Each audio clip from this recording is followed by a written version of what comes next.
Friends, welcome back to my YouTube channel. तो हमने last video में डिस्कस किया था कि एंगल्स क्या होते हैं, कौन कौन से होते हैं, जो कि 5.1 एक्सरसाइज थी हमारी। आज हम लाइन के बारे में डिस्कस करेंगे कि लाइन कैसी कैसी होती है, किस किस टाइप की होती हैं। ठीक है, देखिए हमारे पास यहाँ पे 3 फिगर्स दी गई हैं। फिगर 5.2 के अंदर हमारे पास 3 फिगर्स दी गई हैं, जिसमें एक लाइन में दोनों तरफ क्या है, पॉइंट है। एक लाइन में दोनों तरफ एरो हैं और एक लाइन में एक तरफ पॉइंट है और दूसरी तरफ एरो है। तो इस चीज़ का मतलब क्या है और इसमें किस चीज़ को हम लाइन सेगमेंट बोलेंगे, किसको हम लाइन बोलेंगे और किसको रे हम बोलेंगे। ठीक है, इस बारे में आज हम डिस्कस कर रहे हैं। देखिए, जिस भी लाइन की तरफ दोनों एंड पे पॉइंट है, मतलब जहाँ पे रे नहीं है, इस तरीके से एरो नहीं है, उसको हम बोलते हैं लाइन सेगमेंट। मतलब जिसके 2 एंड पॉइंट होते हैं उसको हम लाइन सेगमेंट बोलते हैं। क्या बोलते हैं? Line segment. उसके बाद जिसकी दोनों तरफ एरो होता है, मतलब एक भी एंड पॉइंट नहीं होता, उसको हम बोलते हैं लाइन। ठीक है, ये हमारी है लाइन। अब जिसकी एक तरफ एंड पॉइंट है और दूसरी तरफ एरो है, उसे हम क्या बोलते हैं? रे बोलते हैं। ठीक है, रे, जिसका एक एंड पॉइंट होता है और दूसरा, इस एरो का मतलब ये होता है कि हम इसको कितनी भी लंबी कर सकते हैं। ये बहुत लंबी है, इनफाइनाइट तक है। ठीक है, इसको हम मतलब अपनी मर्ज़ी से कितना भी लंबा कर सकते हैं, इसका कोई एंड नहीं है, मतलब ये कहीं ख़त्म नहीं होता। ठीक है, तो जिसकी 2 एंड पॉइंट है वो लाइन सेगमेंट होती है। जिसके 2 एरो होते हैं दोनों साइड, जिसका कोई भी एंड पॉइंट नहीं होता, वो लाइन होती है। और जिसका एक एंड पॉइंट होता है, दूसरा एंड पॉइंट नहीं होता, उसे हम रे बोलते हैं। ठीक है, आई होप ये चीज़ समझ आई होगी। उसके बाद देखिए, बात करते हैं पेयर ऑफ लाइंस की। कौन कौन सी किस किस टाइप की लाइंस होती हैं। सबसे पहले हम डिस्कस करते हैं इंटरसेक्टिंग लाइन। इंटरसेक्टिंग लाइन क्या होती हैं? अगर कोई भी 2 लाइन एक दूसरे को काट देती हैं कहीं पर भी जाकर, तो वो कौन सी हो जाती है? Intersecting lines. अभी देखिए यहाँ पे जैसे हम y की बात कर रहे हैं, तो ये इस पॉइंट पे एक दूसरे को कट कर रही हैं, तो ये कैसी हैं? इंटरसेक्टिंग लाइंस हैं। ठीक है, आई होप ये चीज़ समझ आई होगी। उसके बाद कौन सा है? ट्रांसवर्सल। उसके बाद ट्रांसवर्सल है। इसके अंदर क्या है तो ये भी एक तरीके से इंटरसेक्ट ही, क्योंकि ये वाली लाइन आपस में इंटरसेक्ट कर रही हैं, एक दूसरे को काट रही हैं पॉइंट्स के ऊपर। ठीक है, लेकिन ट्रांसवर्सल वेव क्या, ट्रांसवर्सल लाइन कौन सी होती है? अगर किन्हीं 2 लाइन को एक लाइन अलग अलग एंड पे काट रही है, तो इसका मतलब वो कौन सी है? ट्रांसवर्सल है। ठीक है, अ लाइन दैट इंटरसेक्ट 2 और more lines at distinct point. Distinct का मतलब क्या होता है? अलग अलग पॉइंट पे। ठीक है, 2 अलग अलग पॉइंट पे अगर एक लाइन 2 लाइन्स को या उससे ज़्यादा लाइन्स को कट कर रही है, तो वो क्या है? ट्रांसवर्सल है। आई होप ये चीज़ समझ आई होगी कि ट्रांसवर्सल कौन सा होता है। उसके बाद यहाँ पे देखिए एंगल्स के बारे में बताया गया है कि एंगल्स किस तरीके से हैं ट्रांसवर्सल के ऊपर।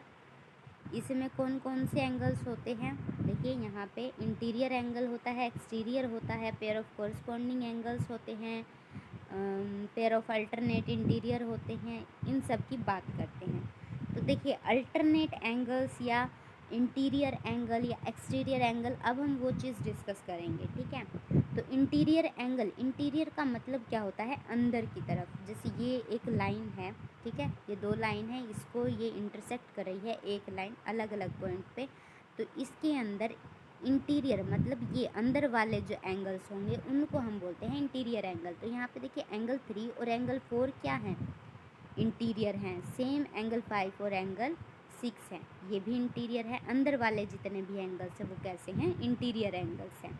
अब बात करते हैं एक्सटीरियर एंगल। एक्सटीरियर का मतलब होता है बाहर।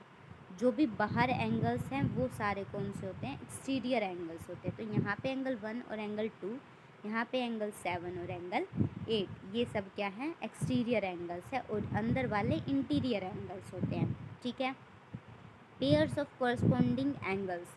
कोरस्पॉन्डिंग एंगल्स का हम जब डिस्कशन करते हैं तो उसमें क्या देखते हैं, जो एंगल यहाँ हमारा बन रहा है इस पार्ट पे, सेम इसी पार्ट पे इधर साइड जो एंगल होगा वो एक दूसरे के कोरस्पॉन्डिंग एंगल्स होते हैं। समझ आई ये चीज़? देखो, ये जैसे एक ट्रांसवर्सल हम लाइंस की बात कर रहे हैं, ट्रांसवर्स लाइन की बात कर रहे हैं, इसके अंदर ये बोल रहा है कि कोरस्पॉन्डिंग एंगल्स कौन से हो गए, ये जो सेट है ये वाला परपेंडिकुलर, इसको हम बोलते हैं, आगे हम पढ़ेंगे परपेंडिकुलर के बारे में। ये जो लाइन है, जो एंगल यहाँ बन रहा है सेम इसी चीज़ पे ये एंगल बनना चाहिए। जो एंगल यहाँ बन रहा है वही यहाँ होना चाहिए। जो इस पॉजिटिव वाले टर्म के ऊपर यहाँ पे अगर कोई एंगल बन रहा है तो वो यहाँ पे बनना चाहिए। तो ये सारे क्या है, एक दूसरे के कोरस्पॉन्डिंग एंगल्स हैं। ठीक है, आई होप ये चीज़ समझ आई होगी। अभी बात करते हैं pair of alternate interior angles. Alternate कौन से होते हैं, इंटीरियर तो हमने अभी पढ़ा इंटीरियर एंगल्स के बारे में। अल्टरनेट एंगल्स कौन कौन से होते हैं? अल्टरनेट एंगल्स देखिए कैसे हम बोल सकते हैं, जो एंगल यहाँ पे देखिए ये हमारी ट्रांसवर्स लाइन है, यहाँ पे अगर मैं एंगल 3 बोल रही हूँ तो इसी का अल्टरनेट एंगल, सॉरी ये रब हो गया, यहाँ पे अगर एंगल 3 है तो इसी का अल्टरनेट एंगल इसी के अपोजिट में इधर साइड होगा। तो यहाँ पे कौन सा एंगल, 6 है। ठीक है, जैसे यहाँ पे एंगल है सेम इसी तरीके से यहाँ पे जो एंगल होगा वो उसका अल्टरनेट एंगल होगा। इंटीरियर की बात चल रही थी। ठीक है, अब same pair of alternate exterior angle की बात चल रही है। एक्सटीरियर मतलब यहाँ पे एंगल 1 है तो सिमिलरली यहाँ पे इसी के दूसरी साइड कौन सा एंगल 8 है। अगर यहाँ पे एंगल 2 है तो इसी की दूसरी साइड कौन सा एंगल 7 है। ठीक है, तो ये है हमारा पेयर ऑफ अल्टरनेट एंगल्स। उसके बाद क्या बोल रहा है, pair of interior angles on the same side of the transversal. Interior angle same side पर, इंटीरियर 3 है, इंटीरियर 5 है, इंटीरियर 4 है और एंगल 6 भी है इंटीरियर एंगल्स। अब बोल रहे कि सेम साइड पे, सेम साइड पे तो 3 और 5 है, 4 और 6 है, तो ये हो गए हमारे इंटीरियर एक्सटीरियर ट्रांसवर्सल के ऊपर सेम एंगल, अल्टरनेट एंगल्स, ये हमने अभी डिस्कस किया। ठीक है, अब हम बात करते हैं पैरेलल लाइंस की। पैरेलल लाइंस क्या होती हैं, अगर मैं कोई भी 2 लाइन लूँ, ठीक है, ये मैंने 2 लाइंस ली, अगर ये दोनों हर जगह पे इनका जो बीच का डिस्टेंस है वो सेम है, जो एक दूसरे को कभी भी इंटरसेक्ट नहीं करती किसी भी पॉइंट पे, देखिए ये वाली लाइन इंटरसेक्ट कर जाएगी तो ये पैरेलल नहीं है। इंटरसेक्ट ना करे जो लाइन, वो पैरेलल लाइंस होती है। वो ऐसे ऐसे भी हो सकती हैं, वो ऐसे भी हो सकती हैं, वो कैसे भी, मतलब वो एक दूसरे को इंटरसेक्ट नहीं करेंगी। ठीक है, किसी भी पॉइंट पे वो इन्फानाइट तक चले जाओ, वो इंटरसेक्ट नहीं करेंगे एक दूसरे को, तो वो कौन सी हो जाएंगी, पैरेलल लाइंस हो जाएंगी। ठीक है, अब इसके बाद हम डिस्कस करेंगे कौन सी, परपेंडिकुलर लाइन। इसमें परपेंडिकुलर शायद नहीं दे रखा या पता नहीं।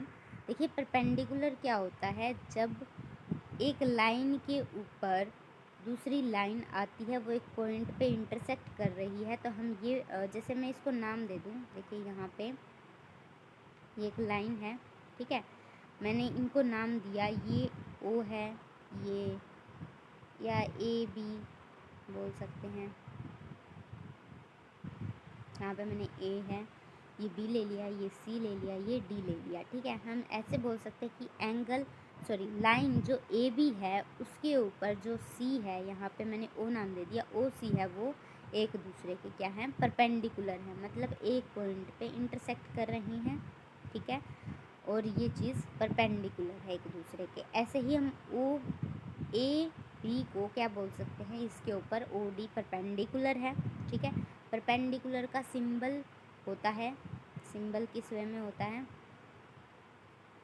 जैसे परपेंडिकुलर बनाया जाता है ना, बिल्कुल सेम ये परपेंडिकुलर मतलब 90 डिग्री का जहाँ एंगल बन रहा है वो परपेंडिकुलर होता है। ठीक है, तो इस वीडियो में यहीं तक, क्योंकि सिर्फ इसके अंदर लाइंस के बारे में बताया है, कौन कौन सी लाइन होती है, पैरेलल होती हैं, परपेंडिकुलर होती हैं, इंटरसेक्टिंग लाइंस होती हैं, ठीक है, ट्रांसवर्सल होती हैं, वो सब हमने इसके अंदर डिस्कस किया है। बाकी 5.1 हम नेक्स्ट वीडियो में डिस्कस करेंगे। अगर वीडियो पसंद आए हो तो please like, share and subscribe. Thank you.